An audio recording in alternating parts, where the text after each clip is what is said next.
Hey everyone, it's me, Aaron. And I'm Michelle. And this is our post-Geekout reaction for John Wick 3, which also has another word in there that I have screwed up about 8 times trying to do this intro. So screw it. Parabellum. Okay, yes. Every time I have to say it, I'm just going to point at you. Did that word ever even come up in this movie? Yeah, it was in one of the foreign languages. Okay. It's like Parabellum means start war or something. Like the whole quote is, if you want peace, you must have war. Okay, yeah. I remember that. Okay. Yeah, and Parabellum is you must prepare for war, which is pretty much the whole plot of this movie. This movie has about 3 different plots in it, which is weird for a John Wick movie, because the first 2 John Wick films, it is A to B, everyone is dead in between those 2 points. This one, it goes A to B, then he has to go and do C, then he has to come back to A in this one. And we talked about the first 2 John Wick films earlier this week, and we both really enjoyed them. I gave the first one about a 7 because it's like, yeah, it's a good action film, but it's a basic action film, but there's little hints of bigger stuff in there. The second one, I gave that a 9 out of 10 because the second one was taking all those hints of bigger things that I really enjoyed in the first one, and that was the entire movie. By the way, my allergies are kicking my ass more than John Wick possibly could, so if I stop every now and again and just go, then you know why. I just lost a bunch of viewers with that. So, this one, it delves even deeper into all that big mystery world. But I don't think it's handled quite as well as it is in the first one. Yeah. But there is stuff that I still really enjoy about that. But where that stuff kind of drops off a little bit for me, the action comes back in. But I still have a little bit of problems with the action in here, too. I'm back and forth on this. I know that right now I'm making it sound like, yeah, I'm kind of uneven on this. I overwhelmingly enjoyed this, but there are some things I'm going to have to come in here and go, hold on, right there. What did you think about this one? I liked it. I mean, obviously you enjoy the John Wick movies more than I do. But I think it's mostly because I felt like, there were either too much or too little of something's going on. Interesting. We might be in agreement about that then. Well, sometimes I felt like the action scene just went on way too long. Yes. Okay, that was one of the things I was going to bring up about the action in here. Like, the first, half hour of this is him just fighting. And I loved all that stuff, honestly, because it was different stuff all the time. Like, he fought someone in the library. Then he fought someone in a horse stable. Then he fought some people on motorcycles. Like, just going from this to this, and coming with creative and different stuff in each one, and it was going up against different people. I mentioned this when we were talking about John Wick 1 and 2. It is stunning to me that no one has made a John Wick video game, and I'm sure there's, a mobile game out there. I know he's in Fortnite. I mean an actual John Wick video game, because he literally has mini-bosses all over the city. Like, there's a moment in which he's in the library, and this, 8-foot-tall dude comes in there. This guy with an insane reach on him. He's got, this big, giant, deep voice. And they clearly have a past. They're talking about their past relationship there in the vague way that they talk about everybody's past relationship in the John Wick film. But I just looked at it and went, okay, you've got a unique boss in there. The big, giant guy. And then in, the last one, he went up against a sumo wrestler. He went up against the way playing the violin in a subway. There's nothing... I mentioned this in our previous one, and I'm sorry that I just keep coming back to video games as my references on this, but this is basically No More Heroes, the movie. Because it's nothing but, there's a chain of assassins, you gotta get to the top, and you gotta fight every crazy character along the way. That's what this is.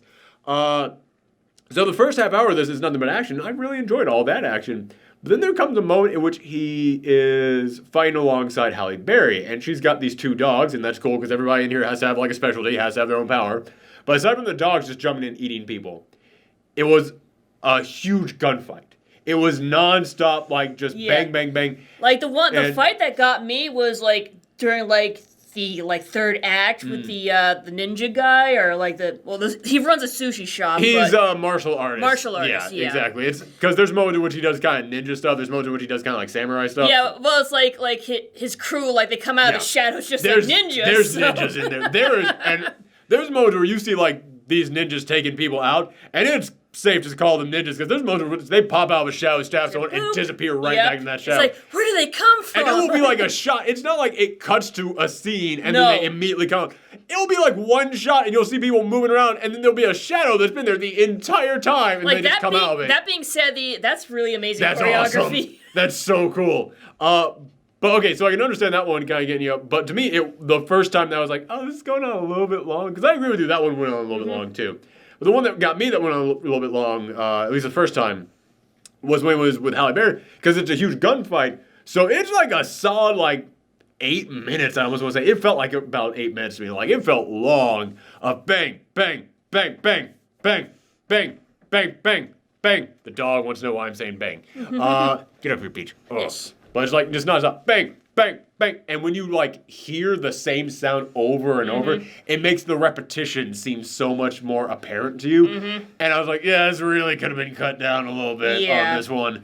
And then, yeah, at the end, it's not that he goes up against, like, some guys from this guy, some of this guy's, what do they call them? Pupils, students? Call them students. It's not like he went up against some of these guys' students, and then he went up against him. No. He went up against some of these guys' students. Then he went up against, like, 2 special mid-boss guys who were, like, I don't know, I'm assuming they were brothers, because they, like, finished each other's sentences. But, yeah, they were 2 guys who definitely had, like, their own thing to them. And they were talking about John Wick back and forth, and they were talking with each other. So they had their own thing going. Then he goes up against the main boss, and I was like, okay, wow, you really had like a whole, like, gotta take out the lower level guys. Gotta take out the guys before the boss. And I understand that. I understand that, but it's like, I kind of wanted, like, breaks in between. Exactly. It's not, yeah. Here's the thing. If that was the entire movie, I gotta take out all these guys. Now I gotta take out his 2 biggest guys. Then I gotta take him out. That's like an entire movie progression. What we just described there is like 10 minutes of this whole thing. Is like, yeah, man, that's a lot of fighting there. Of just like him going up against these guys fighting in similar ways with similar weapons in the exact same location. Yeah. Yeah, it does go on for a little bit long. I feel like the action, again, the first half hour of this, I feel that's solid action. Because it's changing it up, different locations, different fighting styles, different guys he's going up against. Great. Pete is trying to eat different parts of your face. Yes. But after that, almost every action scene, I thought they were cool. But man, you could have edited that stuff down a little bit. And when it comes to the mystery world of the assassins in there, in the previous one, in the first one, they give you very few hints. But it's like, oh, there's something deeper here. Second one, they come in here and give you a lot more hints. Okay. Third one, it feels almost like they forgot to give us a few hints. Because they would give us, like, whole scenes of people talking about stuff. I'd be like, it feels like I need to know more about this right now. And I really don't. At least that's just how I felt. Maybe you did. I don't know. It's like, I thought they were supposed to be keeping it vague on purpose, because that was kind of like the theme throughout the first 2 movies. Well, here's the thing. There's a difference between vague and talking about something like I should know what it is. Like, there's moments, in the previous ones, when they would talk about this stuff, it'd be like, ooh, what could that mean? And this one was like, what does that mean? That's how I felt about this. In this one, a lot of times when they talked about, it felt like they were referring to stuff that we should specifically already know about this world. It's kind of like, man, not to keep going back to video game stuff, but it's kind of like back in the old days of video games, when you would run into a boss and they would start making a speech. If you didn't stop to read the booklet in the old days, you wouldn't know what any of the stuff is that they're saying. That's kind of what it felt like in this one. Whereas in the previous ones, it felt like hints of this mystery world. Whereas in this one, it felt like it wasn't supposed to be a mystery anymore. It's like, we gave you enough hints. Now we can, like, drop the big stuff. That's what it felt like, yes. And I was like, not yet. You haven't. I need a few more bits of this. Well, that being said, considering, like, how the plot is going, I guess they can't really, like, beat around the bush anymore. Yeah, okay, fair enough, yes. But I felt like they could have introduced a couple of these ideas a little bit smoother, is what I'm saying. And speaking of the ideas in here and also the story progression, I kind of do have a problem with the third act. Not what happens in the third act. What happens in the third act is cool. But speaking in terms of story, previous John Wick film is I'm going to get this guy. A to B. Second one, okay, going to get this thing. The guy who sent me to get this thing betrayed me. A to B to C. Done. Simple. Peach wants what's in my hands. There's nothing in there, buddy. This one, it's I have to get out of the city. Like, it picks up right where the previous one left off. Where that great ending of, John Wick, you have 1 hour before every assassin in the city is going to come after you. That's great. Yeah, it starts exactly how the last one left, which the previous ones, they were supposed to be in New York, but like I said, the first one, I don't know if it was all filmed in New York, but I always got that feeling like, you shot like a few scenes here. The rest was in L.A. Second one is like, okay, there's some parts in New York, and then there's a large chunk that is not in New York. This one apparently like almost all of it's in New York, and it feels like it. It feels like the city is alive in here, and I enjoy that. But in this one, he's got to get out of New York. Okay, that's a whole storyline right there. Then he finds a way out. Then, after he gets out, he has to find this other person. Then after he finds this other person, he has to find this other person. Then after he finds this other person, he's got to go back to New York, and then the thing that he does after going back to New York is completely different from the thing he was sent back to New York to do, and it kind of felt like, it almost, the best way I can describe this is it feels like this is not John Wick 3. It feels like this is John Wick 3 and 4 combined together. Like, it feels like John Wick 3 is, I have to get out of the city to go and find this guy. Then John Wick 4 is, I found that guy, I'm going back to the city. And then, man, okay. I'll get into more details on this in the spoiler part, because it is a spoiler if I go into more details. Man, you are just exhausted. You were just panting up a storm here, buddy.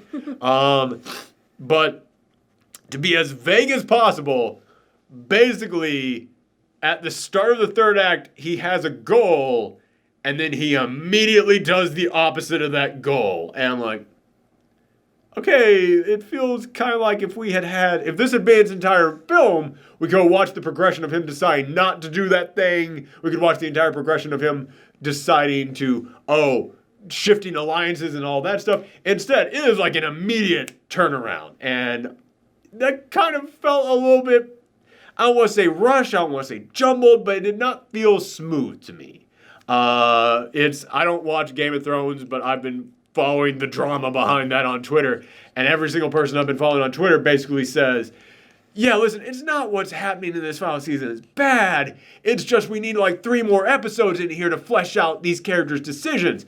That's kind of how I feel about the third act of John Wick 3. It's kind of like, it's not that what he does in there is bad storytelling, it's just that we needed more time to watch him make that decision to not do that. It really does feel like this should have been John Wick 3 and 4. Like, take that, divide that up. Then again, I don't know. Do you feel the same way? How do you feel? It's like, I kind of felt like they tried to stretch it out unnecessarily. You mean like the plot? Yes. I kind of feel like, okay, I kind of feel the same way too, except that, again, it's not so much that, like, I feel like what we got was bad. I don't feel that way at all. I just feel like the third act of this thing did not need to be the third act of this film. It should have been, like, the entirety of a whole other film. And, yeah, I feel like cramming it in here, it does feel a little bit like, well, we need another thing to have happen in here, kind of a thing, yeah. Because, yeah, what happens right before that, it's not the big crazy shootout that you would expect to be at the end of a John Wick film, but the decision that he makes at the end of the second act, that would be an amazing cliffhanger. That would be the amazing, like, oh, I'm coming back for the next film. Guess what? The next film is happening right now. Yeah, that's kind of how I felt about this. It felt more like the third act felt, like you said, it felt like the first part of part 4. Yes, exactly. That being said, there is going to be a part 4, and where they leave it off in this one, it is very much, oh shit, that's a really cool cliffhanger for part 4. I'm just saying it could also have been a really cool cliffhanger for part 5. I'm just saying that. But let's go into some of the acting in here. I was really blown away more in this film than any of the other films with the performances. Keanu Reeves is still playing John Wick. He's the guy who says almost nothing, and when he says something, it's, I'm very angry about this thing. Which, all right, fine. Yeah, listen, we all like Keanu Reeves as John Wick, but we also all know Keanu Reeves isn't the best actor. So if he can do that, just let him do that. Don't ask him to do anything else, man. If all he can do is just be mad, let that brother be mad. That's all we need him to do. Mad and or tired. Yes. Mad, Jerry. Mad and tired. But Lawrence Fishburne, in the last one, Lawrence Fishburne, he was a little bit crazy. He's even crazier in this one. And I enjoy it. He's almost Negan from The Walking Dead. Mostly in, like, his performance. Because there's so many moments in which he's almost even got that like Negan lean back when he delivers a line. Yeah, I really enjoyed him in this. I really like Halle Berry in here. I've mentioned this when we were talking about the first two films, but sorry, allergies about to punch me in the face again. I talked about this when we talked about the first two films. Was that what I really like about the casting in these John Wick films is that they're not trying to get the new hotness.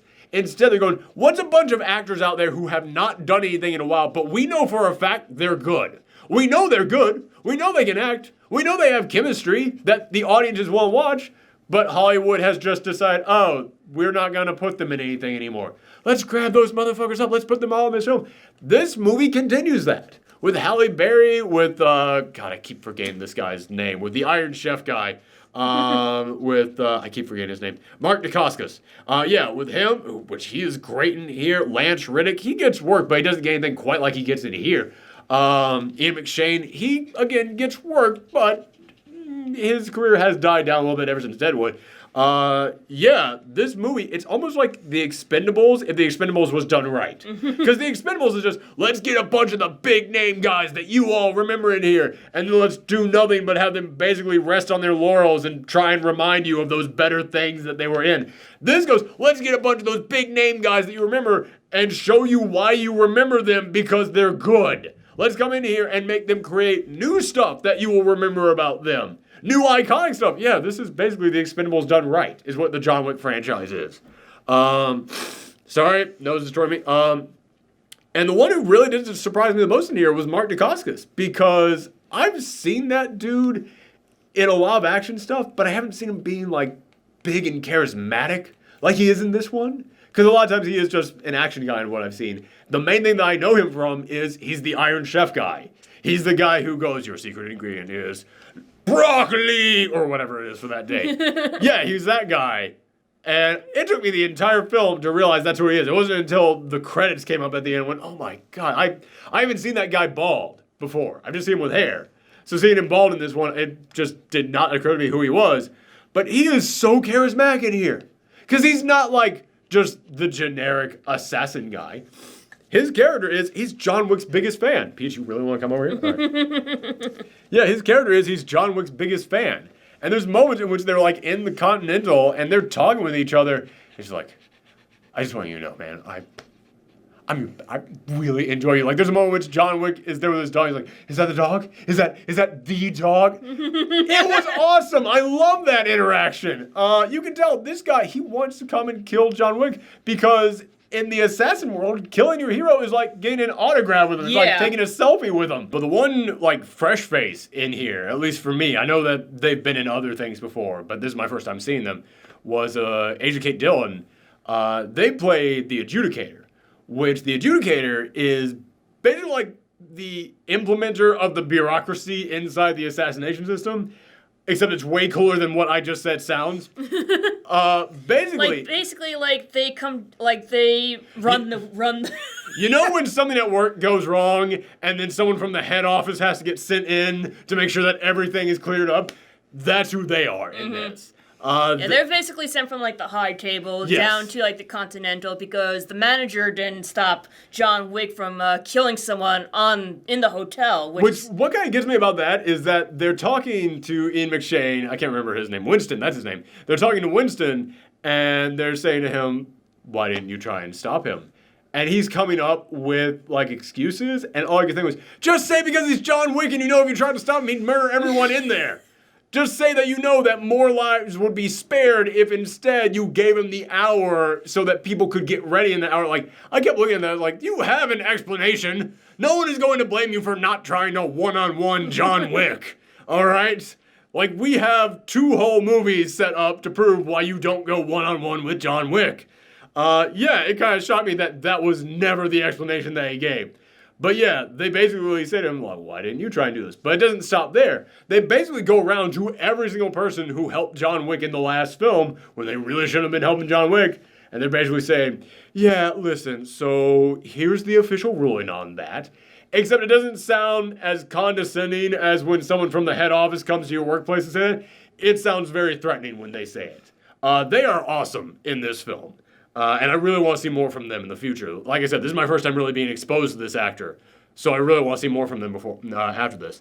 That's all the actors in there. As I said, the plot, it's good, but then it feels like they've got like an extra, like, it feels like they went, well, we can't end it here. Let's put the next thing that happens in there. Yeah. Like I said, it just feels like John Wick 3 and 4 crammed together to me. But the thing that makes me overlook a lot of that is that the action is really damn good here. Even though we both agree there are multiple fight scenes in here that go on too long, pretty much whenever a new fight scene starts, it gets your blood pumping.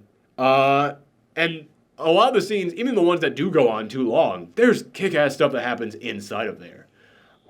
There's a lot of things. Like I said, I got really exhausted with the gunfight involving Halle Berry. But whenever she summoned out one of her dogs, ooh man, that was pretty damn cool. Or like I said, the beginning of this is 3 consecutive fight scenes, one after another for like half an hour. I freaking love that. There is a moment in which he is fighting someone in like this antique shop, but it's like in the storage area of an antique shop, so there's no customers around. It's just him bashing people into like old mirrors, old dressers. There's like a whole thing of old weapons in there. This thing opens up, he has to get a gun, but he finds that all the bullets that are available won't fit into the gun, but like there's parts that won't fit into. So while these guys are running up the stairs, he has to Frankenstein a brand new gun together. And I was like, oh, is that gonna be like his special gun that he uses for the rest of the franchise? No, it's John Wick. He uses that thing for 6 shots and then he's immediately done. Then he steals other people's weapons and starts using that. It's crazy that they will spend all that time of build this, raising tension, build this, blam, done with that thing that I just built all that tension up for. Which the beginning of this, the first half hour, which is him trying to get out of the sea, it's so tense. Like I said, that could have been an entire movie there in and of itself. It feels like you took the entire... I kind of thought it was going to be the entire movie. Like I said, it feels like this movie, it tried to do too many things plot-wise. Yeah. It's like, I thought like the premise of like John Wick 3 would be like, how will he escape and like go towards like the guy in charge of the high table. Yeah, because that's his goal in here. He has to get to number 1 at the top. And he does. But then there's more movie after that. Yeah. And it feels like, no, man, especially with where that scene ends, that would have been a great cliffhanger on this. And it's not like what comes after that is bad. It just feels like, no, man, I'm taking that watch. We're done right now. This is John Wick 4 that we're watching right now.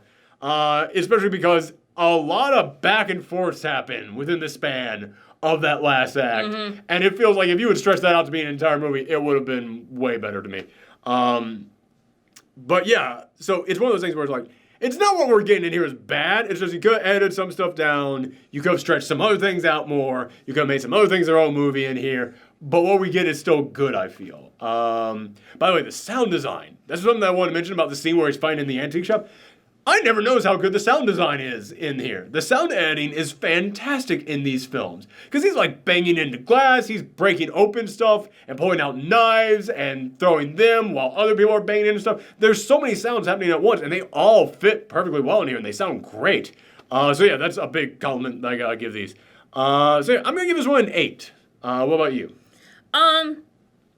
Probably like 7.5. Okay. Yeah, like I said, I'm not really into these movies as much as you are. I think it's because, like, even though I do enjoy action, I feel like, for me personally, I'd rather have more plot going on than action. I completely agree. I can totally agree with you on that. But to me, I always enjoyed the mystery stuff behind the plot. So to me, that's one of the things that makes the kind of a lack of a plot in the John Wick films actually work. It's not like, oh, it's a mystery to it. But here, this one, they come in here and they do give you a little bit more, they give you more plot. I'm fine with, like, hints of lore. Yes. But as far as, like, plot goes, I kind of... But you need a meal. Yeah, yes. Exactly. Yeah, I mean, it's like, I enjoyed the first John Wick movie because it had a simple plot, but A to B. Exactly. It made its point. And I felt like the second one was sort of, like, falling apart a bit because, like...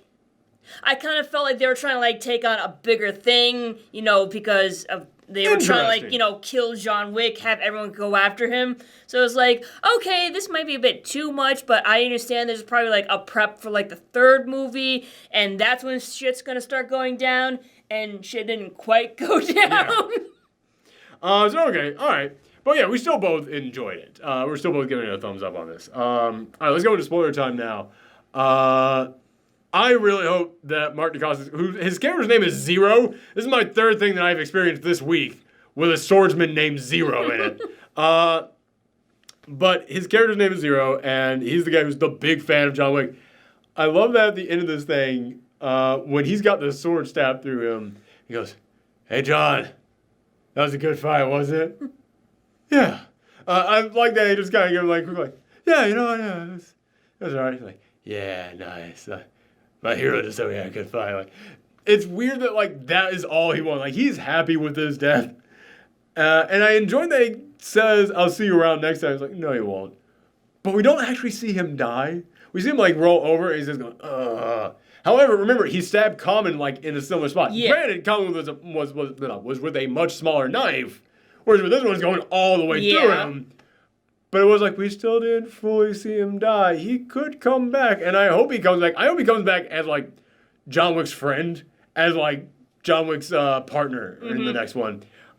Because there is going to be a next one. I was expecting this to be the end. Yeah, I thought so too, but nope.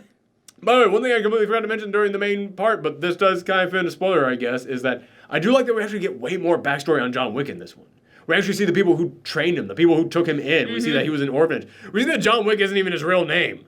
So yeah, I loved all that stuff. Which the person who played the lady who ran that orphanage for him, what was her name? She is another, like, big name actress. I keep mentioning how this franchise, they just, yeah. Was it Angelica Houston? It was Angelica Houston. Holy crap. Man, I knew it was a big name, not that big. But yeah, again, the beauty of this franchise is they go, there's so many good actors out there who, because they got to a certain age, Hollywood just decided they were done with them. Just bring them into this. Well, listen, audiences aren't done with them. We know they can still act.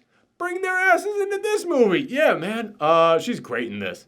But yeah, she was also around that time when it started getting to that point where it's like, okay, you're throwing way too many things at me right now without explaining enough. Like, the balance between teasing and explaining, I felt in the second one, were like right here. This one is like, like that a little bit. But here's where it gets weird to me. It's that he has to go and he has to find, okay, one thing to mention real quick. He has to get that little coin thing that shows that Halle Berry owes an alliance to him. The marker? The marker, yes. And he finds that in a book in the New York Public Library, and it's like in a fake hollowed-out book. I just looked at it and went, so no one has ever looked in that book. That's okay. I'm going to give you some plot armor on that one. It's fine. It's fine. They had a giant fight in the New York Public Library, and no one really noticed, but okay. It's not just that. There's moments where he is, like, in Grand Central Station, and he stabs a motherfucker in the middle of overly crowded Grand. Like, it's not even like people were cleared out for this. He stabs a guy and drops him to the floor, and he's just standing there staring down this other guy. No one notices shit. And, yeah, in like the last one, there's the moment where he's having the shootout with Common, but they have silencers on, and I know silencers don't work like that, but, like... okay, I'll give you some plot powers on this one where it's like, okay, it looks cool, so I'm not gonna question it. There are so many times in here in which he just murders people openly, right in crowded public, and no one blinks at, and I'm like... Although considering how the second movie ended with everyone's in on this? Yeah, That's what I'm saying. Man, just come in here and tell us that, like, this is in some alternate world where everyone's part of this mafia. just say it. Like, it's the only explanation at this point. Like, the little children who walk between him and Zero at one point, they're all in on it, too. They were being sent over by Lawrence Fishburne, who sent them to distract this fight. Baby's first bounty hunt. Yes. Baby assassins. Which that's basically what the Russian lady that John Wick goes to was running. Yeah. Yeah. Man. It's weird to me then when we watched the previous ones, I said the person who did this film needs to do the Black Widow film. Black Widow was trained in ballet as a spy, and there's a moment where they have like a bunch of spies being trained in ballet. It's like, God damn, man. After he meets the number one person at the front, he meets him, And that person, this whole conversation to me, it felt like it was way too much teasing and not enough explaining. Because this whole conversation is just, yes, if you want to remember her, then you have to do this. And I'm like, what the fuck do you mean remember her? What does that even mean? What? I didn't understand what any of that meant when they were like, if you want to remember her. It's like, I know you're talking about the wife, but what do you mean by remember? I didn't get any of that. And it was a big thing they kept mentioning over and over again. Maybe you got it and I completely missed it, but yeah, I didn't understand that at all. I think what he meant is like basically the whole reason why John Wick wants to live is so he can continue to remember his wife. Okay, so it's not... it's like... And it's not like they're gonna pull out the Men in Black taser things. Yeah, or it's like, it's like he said she wanted me to live on and be happy, and if... so that's honoring her legacy. Honoring her legacy. So that's what he wanted to do. So that's kind of why he pretty much did not surrender or anything like that. I get But yeah, he has to go in there, he has to chop off a finger from him in order to swear allegiance to this guy. And he says, okay, if you want to go on, if you want to keep living, you have to go back to New York and kill Winston, the guy who runs the Continental. That's an amazing place to end this. John Wick 4, he's got to return back to the place he escaped from, and he's got to just tear through all those guys still hunting him to get back to the safe place and kill the guy who was helping him out in the previous films. And then we get all the backstory behind those guys. We get to see all the crazy assassins that are lured into the Continental. Oh, man, I can't wait to see that. That's all crammed in the third act, and it's basically just him riding his motorcycle into the city, fighting off Zero.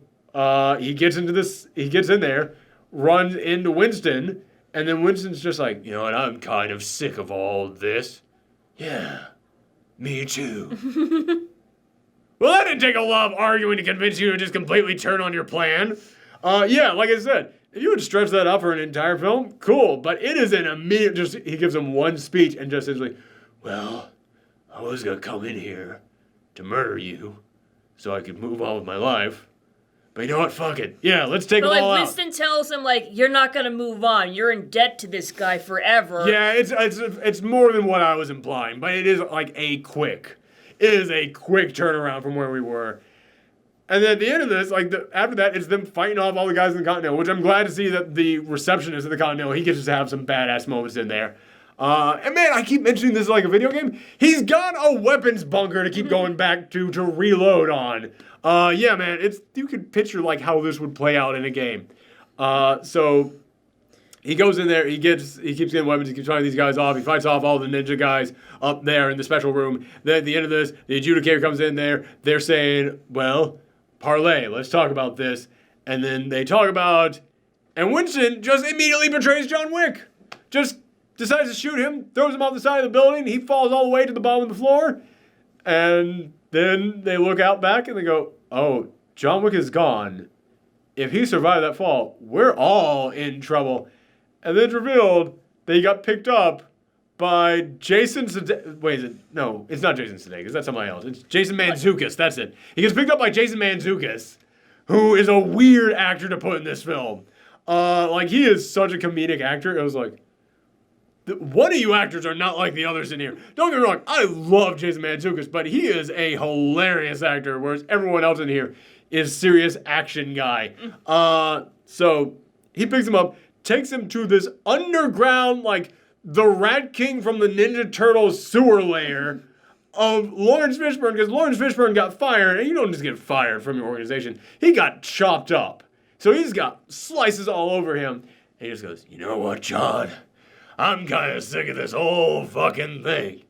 Yeah, me too. And it becomes obvious the next one is going to be, all right, John Wick and Lawrence Fishburne's gang of homeless assassins just taking down the entire system.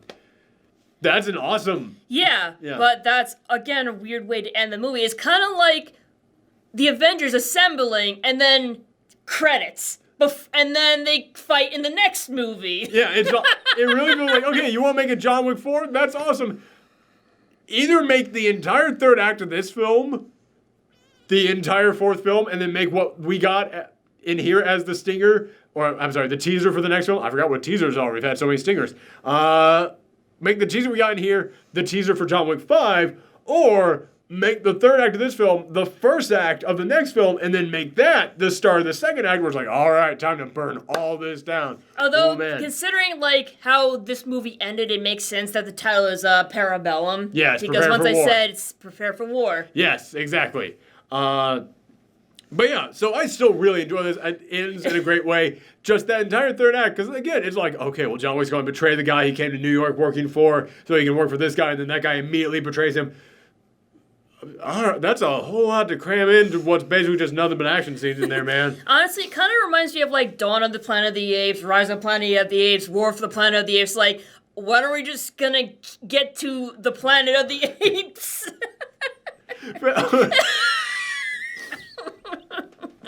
Oh, you made me laugh so hard I like sneezed everywhere.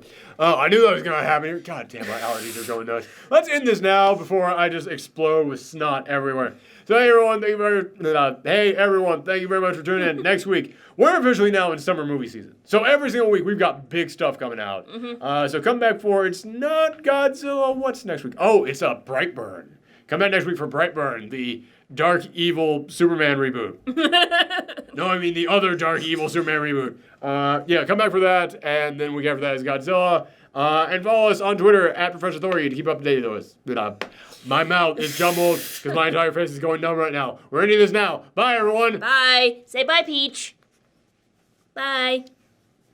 Bam. By the way, the dog is okay throughout this entire movie. For anybody who's man, I was so like, if they kill that dog, I'm gonna. No, he was resting in a nice cozy room at the Continental. Love that they decided they are not even going to put that dog even close to here. That dog has one job. That dog has one job, is to pair up with John Wick at the end of every movie. Yes. Beginning of every movie, I'm gonna drop you off with this guy. You don't see that dog again until the end of the film, and it's basically just the dog running with John Wick to the next place. Yes. And you know at the end of this, he jumps up on that couch in the weird sewer layer. You know he's going to be like, all right, I'm going, but you watch my dog. Oh, don't worry, we're going to watch your dog, John Wick. At the end of the film, that dog's going to come running back out as John Wick goes to the next thing. Also, no Jimmy the Cop in this one. I'm a little bit disappointed. No Jimmy the Cop in this one. A little bit upset. Bye, everyone. Bye.